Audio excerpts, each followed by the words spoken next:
మన తలంపులు సరిగ్గా ఉండాలి. దాంట్లో పాపానికి చోటు ఇవ్వకూడదు, దాంట్లో భయానికి చోటు ఇవ్వకూడదు, దాంట్లో దిగులుకి చోటు ఇవ్వకూడదు. ఎప్పుడు అలాగ సాధ్యమవుతుంది? ఎప్పుడు సాధ్యమవుతుందంటే దేవునికి మనం చోటు ఇచ్చినప్పుడు, దేవుని వాక్యానికి చోటు ఇచ్చినప్పుడు. దేవుని వాక్యం ఏం చేస్తుందంటే బలహీనమైనటువంటి నిన్ను బలవంతునిగా మారుస్తుంది. దేవుని వాక్యం ఏం చేస్తుందంటే పిరికితనం కలిగినటువంటి నిన్ను ధైర్యవంతునిగా మారుస్తుంది.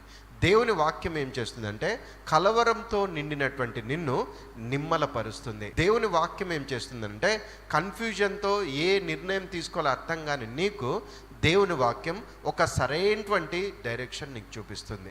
అందుకని దేవుని వాక్యం పైన నువ్వు నీ జీవితాన్ని కట్టుకుంటూ పరిశుద్ధాత్మలో ప్రార్థన చేసినప్పుడు తప్పనిసరిగా నువ్వు అడిగే వాటికంటే, ఊహించే వాటికంటే దేవుడు నీ జీవితంలో అత్యధికంగా చేస్తాడు.